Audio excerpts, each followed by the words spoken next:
You can ignore that noise, that's my test light. But I've been testing out the gauges on here, and looks like we got everything lighting up except the battery. But I don't know if that has to do with the fact that there is no battery in here, or alternator. But looks like everything's lighting up in there for the electroluminescent.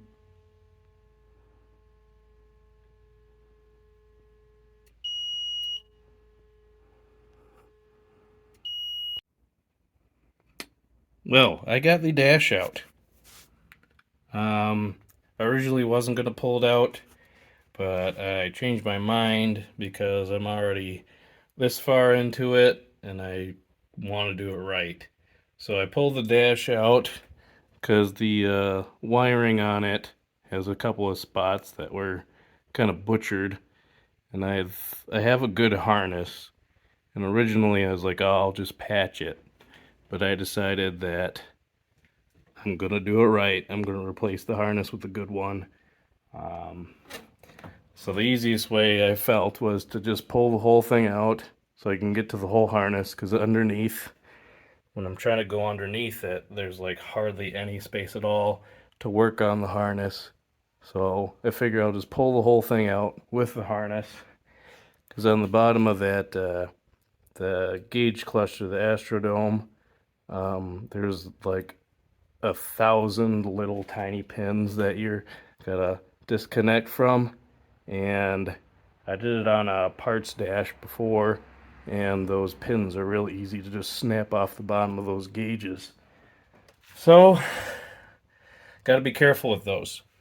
So I figured it'd just be easiest to pull the whole thing out, do it right. I want to replace some insulation and whatnot in here anyway, and also I can play with my little test probe here a little more to test things out. I already tested the fan or blower motor, but there it is now. It's blowing pretty good, so I'm just gonna leave that alone. And then I hadn't tested the wipers, which I already did off camera, and those work. Try and get them all the way down here.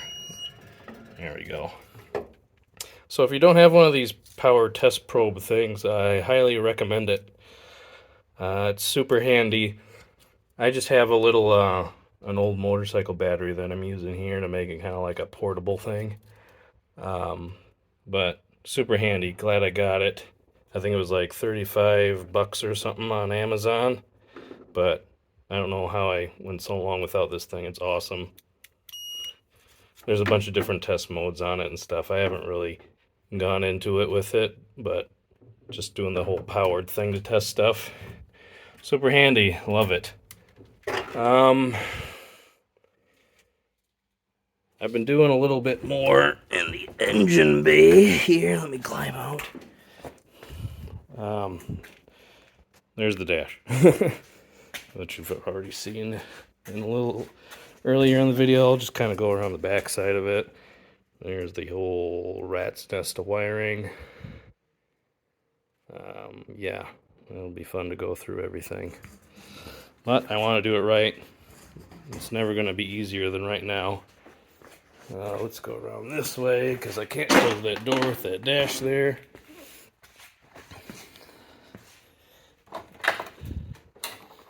I mounted the mirrors, the remote mirror, and the passenger side mirror. Originally wasn't going to do a passenger side mirror, but I had one, and I figured, why not? More visibility, more better, right? And the remote mirror I always wanted to do. And the engine bay, I've been kind of cleaning it up here. I don't know if I can get my trouble light here. Oh, it's kind of far away. Sorry for the dim lighting anyway.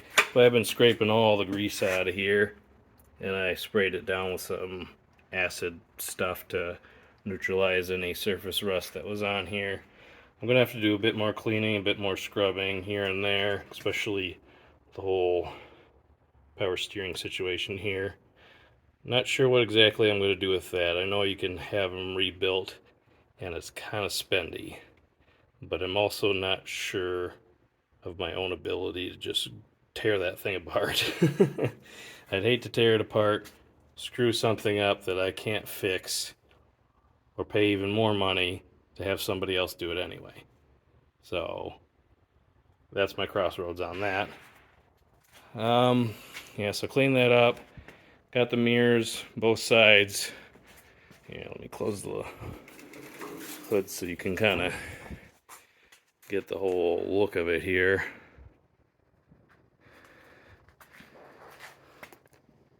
My cousin actually pointed out that he liked it without the mirrors on it at all. That looked kind of weird. And I kind of agree with him. And my uncle's car, his dad, come to find out, the reason it looks kind of weird is that his car doesn't have any on it. So it looks nice and clean. But I like the mirrors on there in the end. I mean, it does fit the car. And I think when it's all said and done, you know, they won't look so out of place. But wife's going to be driving this. I'm going to be driving this. We're going to have a car seat in the back with the kid, you know, more visibility, safer car. I'm going to be putting seatbelts in this as well. Mainly for the car seat, but also it just seems like a good idea. I know these didn't have that originally, and a lot of guys are all about originality of the vehicle, but I'm all about drivability, and I'm building this car for my family, so, and I don't mind doing things like that at all, just to make the car, you know, a bit safer, more drivable, you know, and with this whole engine transmission situation going in here, you know, more reliable.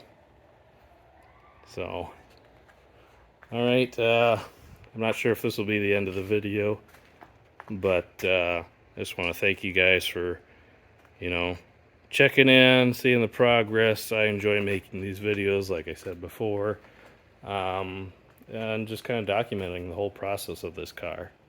Thanks for watching, guys. We'll see you later.